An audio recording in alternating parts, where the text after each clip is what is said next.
So mindfulness is an agenda-less presence.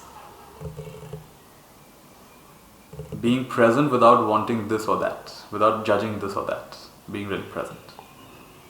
And this can be practiced all day long. Meditation is practicing mindfulness. So while you're mindful of other things, you're present with them without an agenda. In meditation, you're actually monitoring mindfulness itself, and you're strengthening mindfulness. So what we did in this practice was we were attentive to sound, we welcomed all the sound without judging them. We also emptied ourselves. Whatever baggage we were carrying in the past and future, just put it all down, empty ourselves. And also we decided that everything is in its place, which means we stopped struggling to try to change things, manipulate things, and we just came to our breath and enjoyed the in-breath, enjoyed the out-breath. This enjoyment is very interesting because the moment you start to enjoy something, you're automatically in the present. The decision to enjoy your meditation is a very significant learning and insight.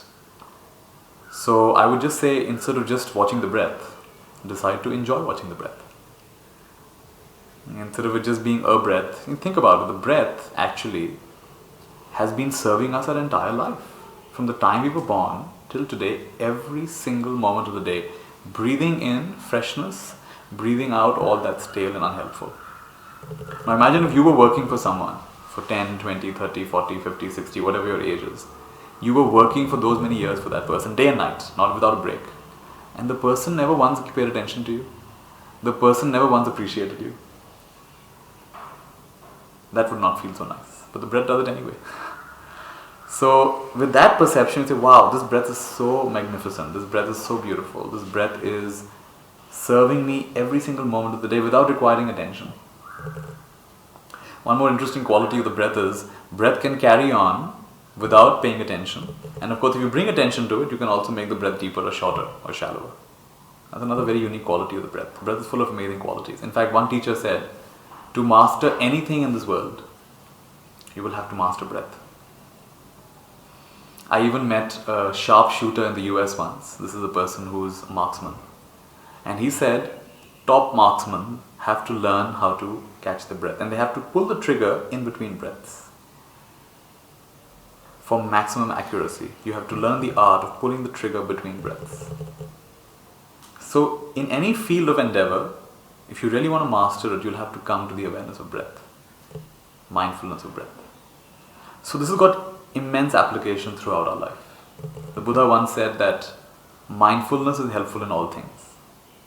So I would call it a meta skill. It's not just a skill, it's a meta skill. It's a skill that helps us in every other skill.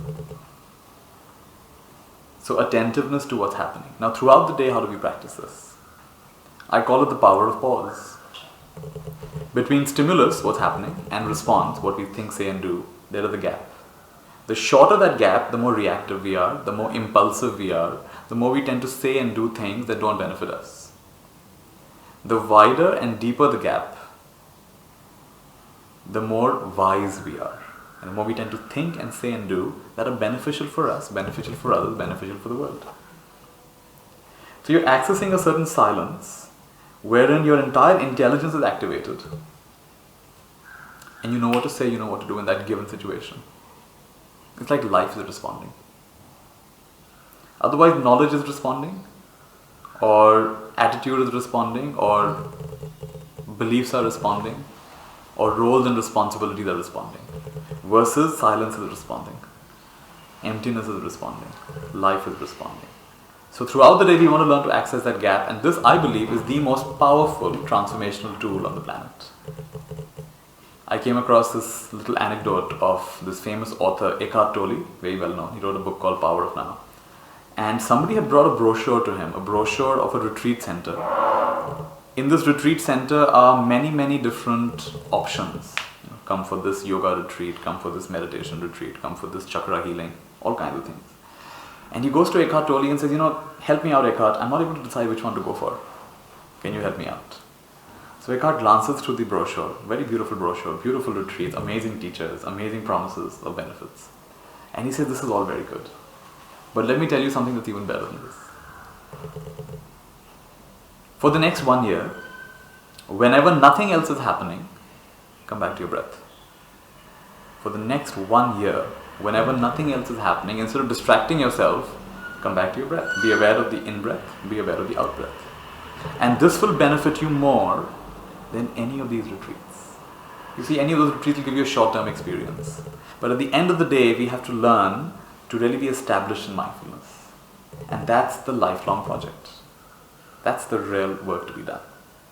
Human being, if you want to call it a human being, you've got to access, energize that aspect of being. So one of the fun ways I say this is that, let's say you and I had an appointment, we had to meet at 10 o'clock. And 10 o'clock has come and gone and you're not there. You're not answering your phone. It's become 10:10, it's become 10:15, and you finally land up at 10:40. And you come rushing, I'm so sorry Nithya, I kept you waiting, I'm so sorry I kept you waiting, sorry about that. And if I've learned these practices correctly, I will say, I wasn't waiting. I was with myself. The only reason we get upset when someone keeps us waiting is because we don't like our own company. And we're like, how dare you leave me with myself? Don't you know I don't like my own company? How dare you? You know how hard it was to distract myself for the last 40 minutes? But if you like your own company, then you're your own best friend. Like, wow, thank you. Thank you so much. I got this time to connect with myself. That was totally unexpected. So in other words, we become friends with ourselves. We become friends with our own body and mind. Our body and mind starts to harmonize. So breath is a powerful gateway to that. So throughout the day, attentiveness to breath. Actually, attentiveness to breath, I would say, is a little bit challenging throughout the day because a lot is going on in the day. So the one that I actually use is mindfulness of posture. Awareness of body movements.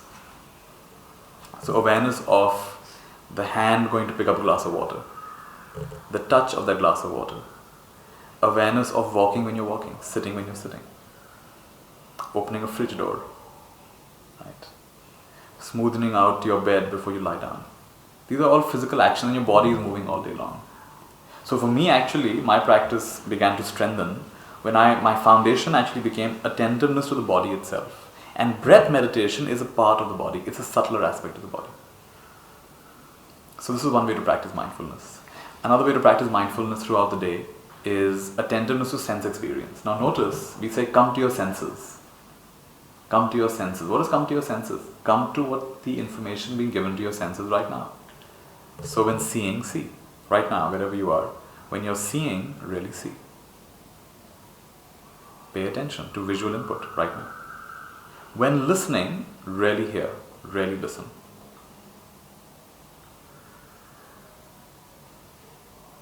When feeling, really feel.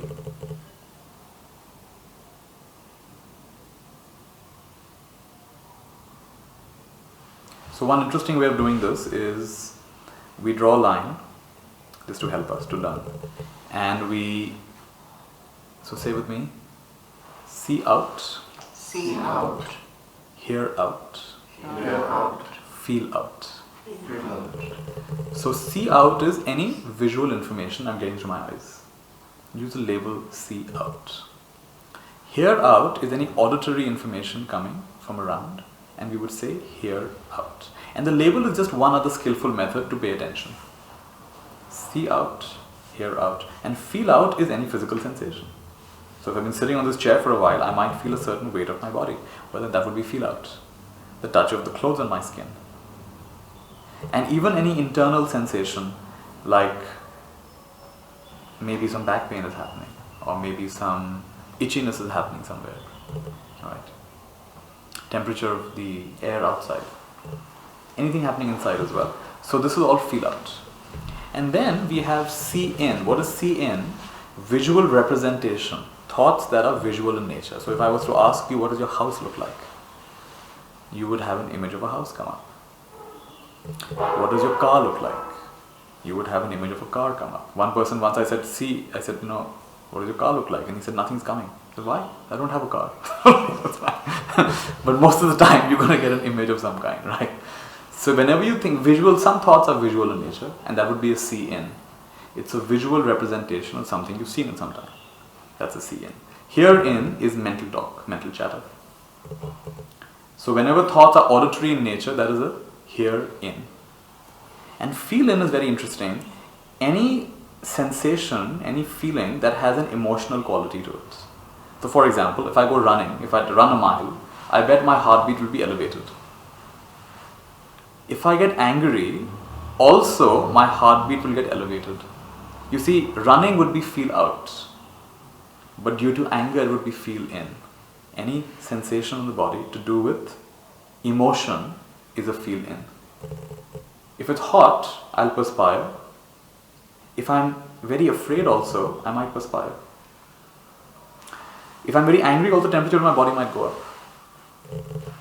I might feel this warmth in my face. That would be feel in. So just check, and you don't have to be perfect about this. This is just a way of categorizing our experience. See out, hear out, feel out. See in, hear in, feel in. This is another way to be mindful. If you want to learn more about this system, and I recommend it, it's a good system, you go to a website called unifiedmindfulness.com. There's a free course there by a wonderful teacher called Shinzen Young, who teaches this method, and you can learn over, I think, 12 or 13 videos they have. You can learn through that. We want to develop our capacity to be mindful. So breath is fantastic. Being in the present moment, awareness of body movements is also fantastic. Make a decision. And one very practical one, which you're going to have many times in the day, is listening. In fact, listening is a kind of meditation. Listening is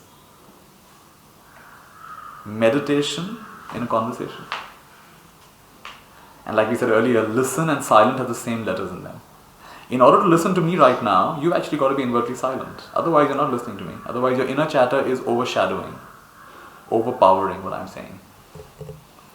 So a practical way for us to meditate throughout the day, to be mindful throughout the day, is once in a while, not every single conversation, you can't do that, but once in a while, a conversation can be a little slower than usual. It doesn't have to be so transactional. Especially if someone is emotionally activated. That is not the time to have a transactional conversation. That's the time to have a deeper conversation. So I give people a formula, PQR. P stands for pause, Q stands for question, and R stands for reflect. So what is P? When you finish speaking, if I can pause for a breath. Because if I speak immediately after you finish, you feel cut off. You also feel that, hey, maybe you weren't listening because you probably planned what you were going to say. It also is a little disrespectful. And notice, if I'm speaking, you cut me off. I can't immediately hear what you're saying because I'm feeling a little disoriented right now. You cut me off.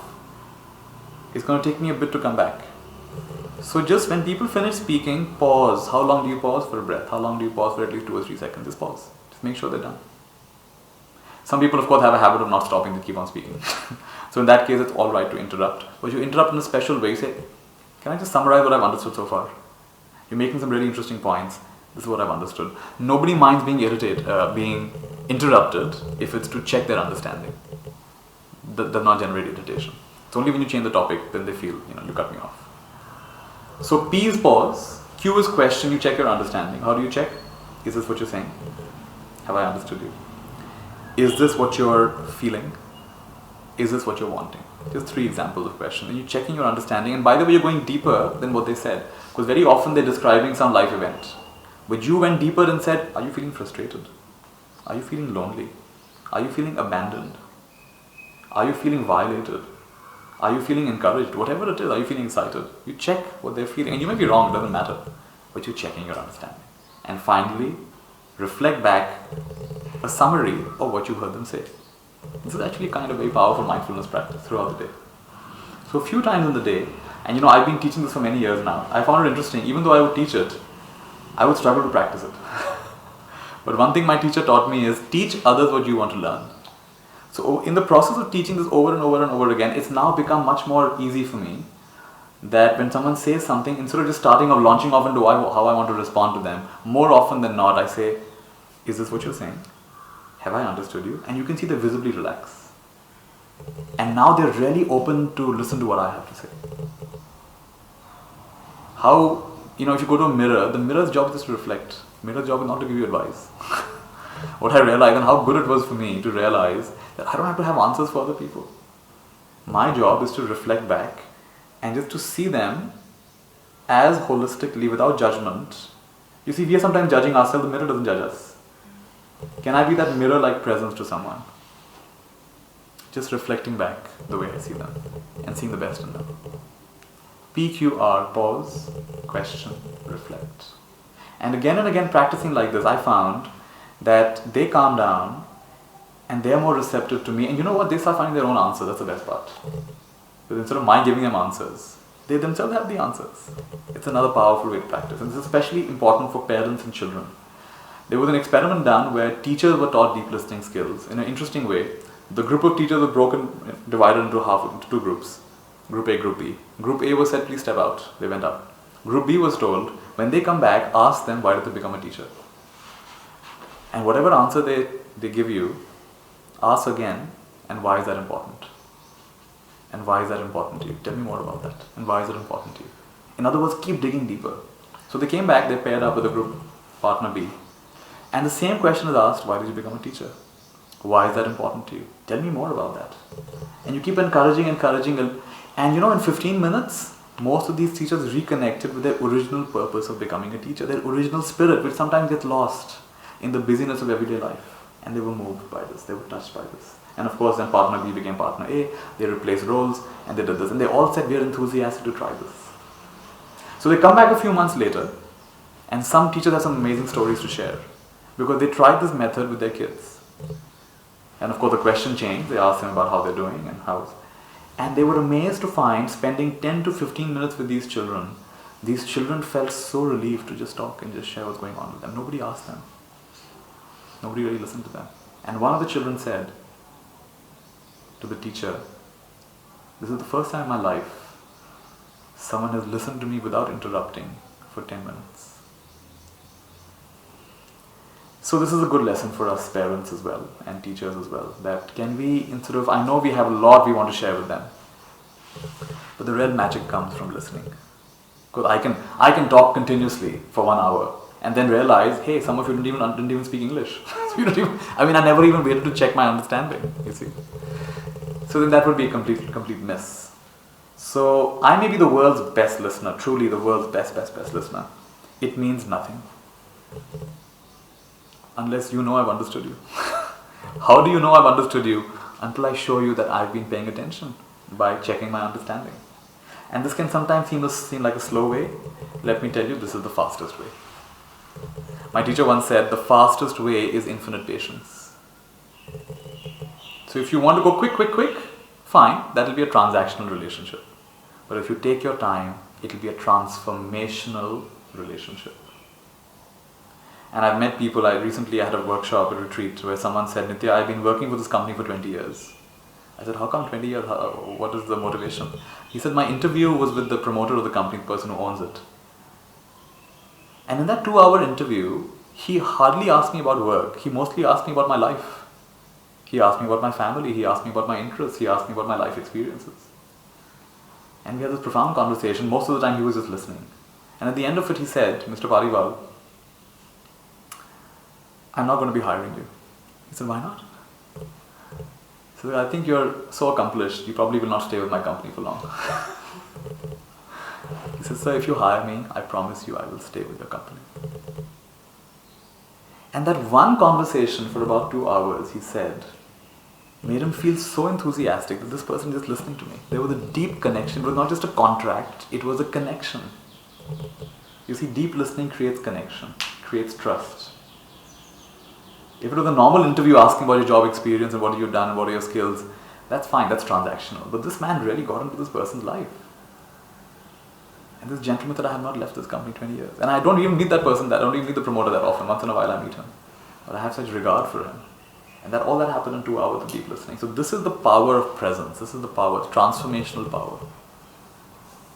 Another fun story of the power of listening and the appropriate response that comes from that is the story of Maizumi Roshi, a Zen master who lived in the US, from Japan, moved to the US. And there was this lady who was a professional dancer. And she had had an accident in the subway system, train system. She badly injured her foot. So that happened a few years back. And that had compromised her career as a dancer. She was never able to dance at the same level again. You see, if your foot is so badly damaged, you can't be a professional dancer at the same level. So she'd come for this meditation retreat with Maizumi Roshi. It was a 7-day retreat. Every day, every student is given an opportunity to meet the teacher. So she comes to the teacher and she starts talking about her meditation. And he says, never mind that. Tell me about your foot. You want to know about my foot? So she starts sharing. And as she's sharing, the emotion comes up, she starts crying. And she's embarrassed. She looks up. He's also crying. And they sit and cry together. Next day again she comes, she starts discussing her meditation. He says, never mind that. Tell me about your foot. And again. You see, even though it's one event, the ripples of that event have filled her life. It has impacted so many aspects of her life. She talks again. And they cry together. And this goes on for 6 days. On the 7th day she comes, she starts talking about her foot. Matter-of-factly. He says, never mind that. Tell me about your meditation. You see, he was tuned in to what was needed in the moment. This is what we talked about earlier. Between stimulus and response is a gap. And that is where wisdom lives. Instead of being caught up in his role of being a meditation teacher, he was tuned in to his humanity. He was tuned into compassion. He was tuned into what the person really needs. What do people really need?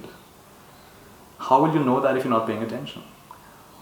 Right? Kindfulness, not just mindfulness, kindfulness. Knowing what's appropriate in any given situation. When I began teaching, I found people would be so uptight. And I realized that more important than giving them more spiritual concepts is to laugh a little. Is to play games a little. So I've actually been in my workshops and retreats. We actually play games. People get so uptight. It's also a way of grounding. Like one of you was sharing that when you meditate, you felt so spacious. You need to ground yourself. One of the ways to ground ourselves is we play some games, is we tell some jokes. You come back into the earthiness, right? Grounding is really important. Otherwise we're in these lofty spiritual realms. It's important to be grounded, it's important to be connected. And not take our spiritual path so seriously. Laughter, one of our teachers would make us laugh so much, and so we would ask, why do you make us laugh so much? It's fun, but why do you, like our stomachs are hurting. And he would be like, when you're laughing, your mouth is open. And that's when I popped in the wisdom pill. So laughter is a really powerful way of, when you're laughing in that moment, all your discerning mind and your skeptical mind just falls away. And the message goes straight to the heart. It gets internalized. So I would say, even in this journey of mindfulness, of meditation, to keep it light, not to keep it so tight. To do it, to keep enjoyment, to keep humor, to keep gratitude right up there, up front. This keeps the balance going very nicely. So we've talked about some principles of meditation. We've talked about some ways to practice mindfulness throughout the day. One practical tool that I give to people is to practice gratitude at least these 3 times in the day. One is when you wake up in the morning. Start the morning by thinking of what you're grateful for. And the way I do it is, I put 10 fingertips together, like 2 lotus buds. Try it. Put two fingertips together, both the hands. And you're going to think of 10 things you're thankful for. Each time you think of something, 1 petal will open. And you don't just think of it, you feel it, right? So feel, I'm so thankful for this. And like this, one by one, all the 10 petals will open. And you bring those 2 beautiful lotus flowers in your heart and just feel grateful. Let's try this, 10 fingertips together.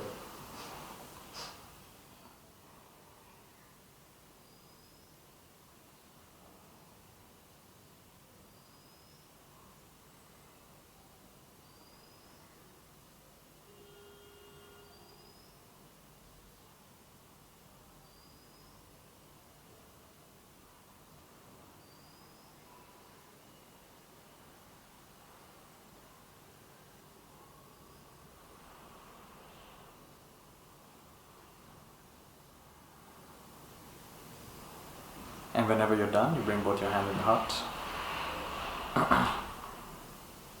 Take your time.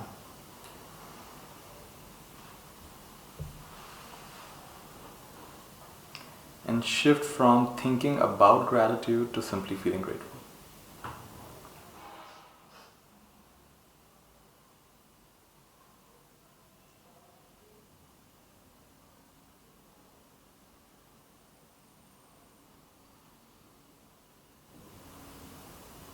We'll all take a deep breath.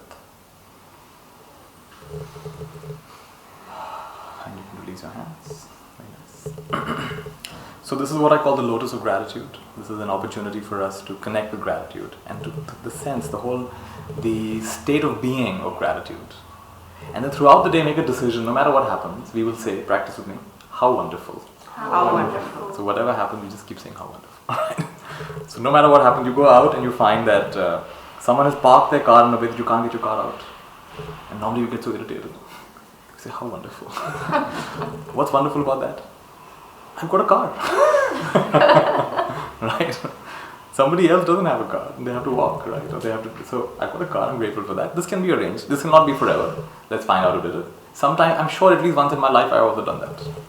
At least once in my life, I too may have parked in such a way that somebody else was inconvenienced. It's all right. We don't have to get so agitated. We should not allow somebody else's bad parking habits to impact our happiness. Our happiness should not be so fragile. So whatever happens in the day, we keep saying how wonderful. One more example. You come home and your kid's room is in a big mess. What do we say? How wonderful. How wonderful. Now when the kid's room is in a mess, there's some blessings there. One is the kids have been enjoying themselves. That's why it's in a mess. They've been using the toys and the books and the clothes you got for them. Also it means that you have kids. Not everybody got kids and they would love to have kids. And one group I was doing, this person very loudly said, how wonderful. I said, what's so wonderful? He said, the children have got a room. Not everybody's got a house big enough to have a kid's room, right? So like this, you'd retrain your mind in every situation, how wonderful, how wonderful, how wonderful. Sometimes things will happen which you can't say how wonderful. But this Nithya, this really is not wonderful. Well, at the very least you can say, this too shall pass. This will also change. And later on when your wisdom develops a bit, you look back and say, actually there was something wonderful about that. It made me stronger, it made me wiser. It made my happiness less dependent on outer events. It taught me something. It takes nothing to be happy. It takes something to be unhappy. It's your holding on to events and likes and dislikes and desires and judgments and preferences. That's what confuses us. There's a powerful Zen teaching. There's a powerful Zen teaching that the great way is not difficult for one who has no preferences. Make the slightest distinction, however, heaven and earth are set infinitely apart. The great way is not difficult. This great way of meditation, mindfulness, being conscious in all aspects of our life is not difficult for one who has no preferences. We said earlier, everything is in its place. If everything is in its place, then preferences naturally settle down, calm down, quieten down. It's only when you imagine things are out of place that your preferences come alive and start hounding you. Everything is in its place.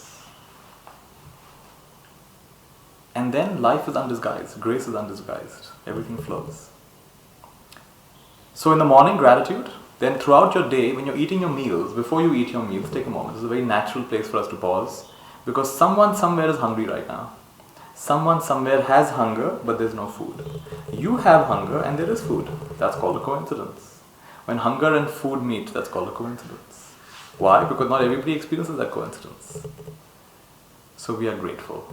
And we are grateful not only for the food, but all the magic that's gone on behind the food. Somebody's cooked it, somebody's grown it, somebody's transported it.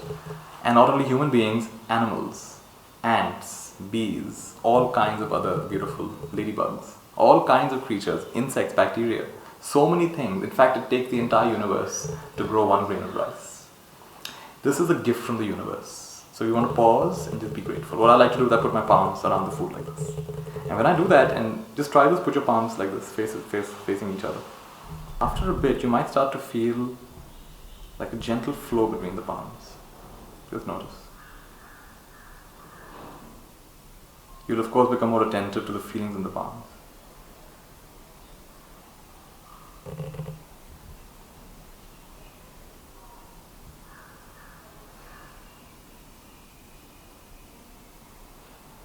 And just a gentle energy between the palms, gentle flow between the palms. And whether or not you feel it, just bless your food like this. That's the way I do it, or you could even do it like this. And what you're doing is you're being thankful to all the forces of life that have enabled that experience, this food to be here with you. This is a natural way of practicing mindfulness, gratitude, and then as you're eating your food, be more mindful. As we do this, we start realizing that we are intimately connected to all of life. And that this will happen naturally, we will want to eat in ways, just like we want to live, we want to think in ways and speak in ways and behave in ways that doesn't cause harm. It is very natural that we will want to eat in ways that causes minimum harm. And we don't, just like if someone is beating an animal on the road, we say, hey, stop it, what are you doing? You don't beat that animal. Who are you to beat that animal? Leave that poor animal alone. What we don't realize is that just because there are walls and we call it a slaughterhouse. The same thing is going on there. The animals are no longer treated as living beings, they're treated as commodities. And for us to be aware of the consequences of the decisions we make, the food we have, let us expand our awareness. Like when I buy a plastic bag, I want to be aware of the life cycle of this plastic bag. It takes thousands of years for this plastic bag to decompose. Is it possible for me to keep a few cloth bags in my car? So when I'm shopping, I don't have to use so many plastic bags. This is just your consciousness is expanding. So as your consciousness expands, it is quite natural for us to be more mindful of our food choices. Where is it coming from, grown locally or grown very far away? Highly processed. How is it highly processed? If you look at the labels, the ingredients, and you find something you can't even pronounce. That's an example of processed. Look at the expiry date. Anything with a long shelf life is reducing your self life. Usually things that are made in a plant are not as good as things that are grown by a plant, on a plant. These are all some simple thumb rules. And so we do our best to make our food as aligned to nature as possible, the way nature intended it. You see, beings, any living being you can see in color, was designed to eat plants, because plants have different colors. Carnivorous animals don't see in color. And by ourselves, without all our fancy tools, we actually don't have such a big capacity to eat animals. We don't have that capacity. It's only because we've invented all these tools we have that capacity. And even when we do eat the animal, we put all kinds of condiments on it. We put all kinds of condiments, which are basically plant-based, to disguise the actual taste of flesh. You were to eat flesh by itself, you would not even really enjoy that taste too much. So that all this shows that we're not really designed really to eat that kind of food. So, and without trying to be coercive, because again, kindfulness. So some people are just born up in that atmosphere. They've been born in families that ate that way. So we don't want to judge anybody. Judging never changes anything. It is a change of heart that will happen. So even if you do eat meat, bless that animal. Bless the life of that animal. And in the process of blessing, that transformation, as it has to happen, will happen in its own way. Right? So a guilt-free experience. Let it be a guilt-free experience.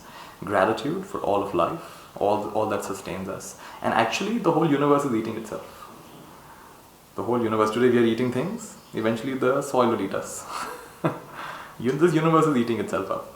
We are actually only eating ourselves. In the most fundamental sense, life is sustaining life. Right? So we do our best to live with an intention that's as clean as possible. My life should not cause harm to other living beings. One common argument people give is, but plants also have life. So when you're eating plants, that plant also is going to suffer. Maybe it's true. But then let's minimize plant suffering. So let's not feed those plants to animals first and then eat them. Many more plants have to be used up that way.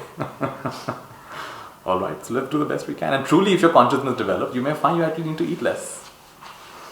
As your mind gets calmer and calmer, you see the brain takes maximum energy in the body, more than any other organ in the body. So when you're constantly thinking, you actually need more energy. But when you're thinking less, you're calm, everything gets more efficient. All the processes in the body get more efficient. And you find that you actually need less food. You can eat less, you can enjoy more. And they say that when you eat more per meal, you actually eat less meals. Why? Your lifespan decreases. But when you eat less per meal, you actually eat more meals, because guess what? Your lifespan increases. So like this, we want to bring more consciousness into every aspect of our life. And then let your inner wisdom guide you. Let your inner sensibilities guide you. This has been my experience, and I have found that living in this way, I feel so blameless. My life is blameless. I am living in a way that's not, or minimally I would say, harming other living beings. Right? And that inwardly just feels clean. I feel that I have lived a life. There's a nice quote I came across yesterday, where there's a movie called The Bucket List, where the Morgan Freeman asks Jack Nicholas? Nicholas. He asks him this question, or rather he tells him that it is believed that in the afterlife, I came across this nice anecdote yesterday about this movie, The Bucket List, which is about two people who are dying from cancer and they only have little time left. And Morgan Freeman in this movie tells Jack Nicholson that in the ancient times they believed that when you die, the gods don't let you in to the other side. until I've asked you these two questions. The first question is, have you found joy in your life? Did you find joy in your life? And the second is, did you bring joy to other people's lives? Very powerful questions. Have I found joy in life? Is my life contributing to the joy in other people's lives? There's another way of saying this is that do the work where your deepest gladness meets the world's greatest hunger. So in every aspect of our life, thoughts, words and actions, how are we living that is blameless? We're not adding to the miseries of others. In fact, we're lightening the miseries of others. Wherever we go, can we leave a trail of shiny eyes? Can we leave a trail of people who are feeling lighter than before? Instead of more crappy than before, more messed up than before, they're feeling lighter than before. Everyone, would you agree, everyone is carrying a hidden burden? They may not talk about it, but they're carrying a hidden burden. Something is going on in all our lives. Something is going on at home, at work, or within ourselves. We're carrying a hidden burden. So as I live my life, can I reduce that hidden burden of people, as opposed to adding to that burden with my judgments and likes and dislikes? Right? So one more mindfulness practice is the 3 gates of speech. Is it true? Is it kind? And is it necessary? So I check what I'm going to say. Is it true? Is it kind? Is it even needed? And sometimes it's not really needed. Just before coming in, I got a call from someone trying to get me to make a donation to some foundation. And I felt that, it didn't sound very authentic. It sounded a little fake to me. And I found myself checking, are you really a real foundation or are you just making this up? And he began to engage with me, no, we're a real foundation. And looking back, I said, but why did I have to engage with him? I don't really know in that moment, was it really required? Was it really necessary? Am I going to change him on the phone, even if he's not real? So looking back, I feel maybe it was not necessary to get into that conversation. Maybe it was a wasted breath. I can reflect back. See, none of this is about perfection, it's about connection. It's about reflection. Right? So you can look back and say, okay, in that particular instance, just before coming in, that phone call may not have been that required. I may not have had to engage with him so much. It's all right, we can let it go. Right? Is it true? Is it kind? Is it necessary? Like this, our life, what we are saying. And by the way, your speech is just the other side of the coin of your thoughts. So today we've talked about meditation, and we are encouraging people for this breath awareness summit. We are encouraging them to meditate for at least an hour a day. Alright, so take out time. Don't have to continuously sit in the same posture if it's too difficult. Change your posture if you need to. But come back to yourself again and again and again. And do it in a kindful way. Everything is in its place. Everything is in its place. One other way of saying this is, whenever I see any aspect of existence as imperfect, I'm bound.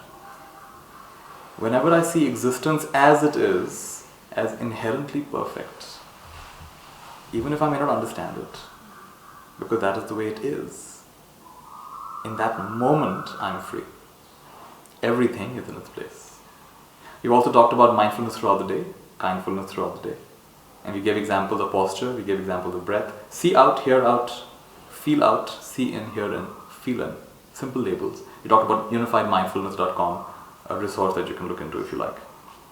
And also we talked about mindfulness throughout the day. Start the day with mindfulness, lotus of gratitude.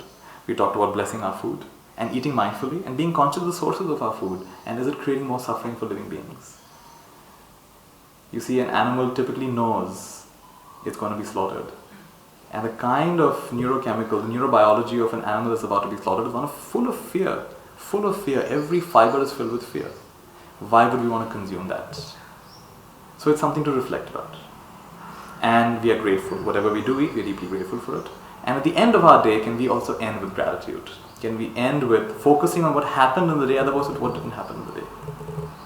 Noticing what got done as opposed to what didn't get done. I want to end with a quick story of this monk who was living with his teacher. True story. And they were building a meditation hall. And this monk went away for 3 months. Came back, he saw the hall is still under construction. So he asked his teacher, Master, how long will it take for this hall to get complete? And the teacher surprised him when he said, it's complete. It's complete. It's not painted. It doesn't have a proper roof. It doesn't have lighting, doesn't have plumbing, doesn't have proper doors and windows. How can you call this complete? And what the teacher said next, that monk said, it changed his life. The teacher said, what's done is complete. So it's been a pleasure sharing some of these things with all of you. These are things that have been part of my life. They've guided my life. And just to remember that everything is in its place. The sense that even though it may seem like things are out of place, actually you're being guided in this process. So grateful to all of you. What's done is complete. This talk is also now going to be complete. And just take the spirit of this. Don't aim for perfection, just aim for connection. This whole journey, this whole mindfulness summit is about connecting to yourself, connecting to your breath, the most intimate part of yourself, and connecting to life. So harmonize with self, harmonize with others, harmonize with life. Breath is a powerful tool to do that. I mean, you keep growing in this journey, and you keep moving forward. In fact, not even moving forward, it's staying where you are. And so for each of you who's been here, and also for everyone who's joined us on the internet, you have all my good wishes. And you're going to be guided in this journey. You don't have to feel that you're separate. There's a lovely saying that you take one step, and life takes 1,000 steps to support you. So this is a journey where you're going to get thoroughly supported, profoundly supported. And feel that support of reality. You're the favorite child of the universe. Have that idea. And moving at the speed of life, moving at the speed of breath. Enjoying like this is the last day of our life, and also like we have all the time in the world. And with that, I'm going to bring my nice beautiful bowl, my beautiful sound. Enjoy this. Again, empty yourself. Whatever you thought you've learned and you've internalized, just empty it. It's now become a part of you. You don't have to worry about it.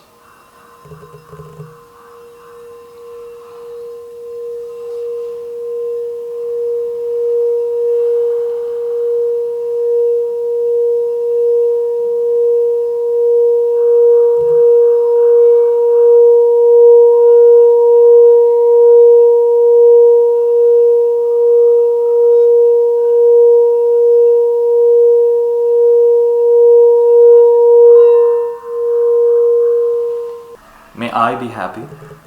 May you be happy. May all beings be happy. We are all one. There's nothing to be done. We are here to have fun. Being like a sun, loving everyone. It takes nothing to be happy. It takes something to be unhappy. Everything is in its place. What's done is complete. Thank you so much. It's been a joy.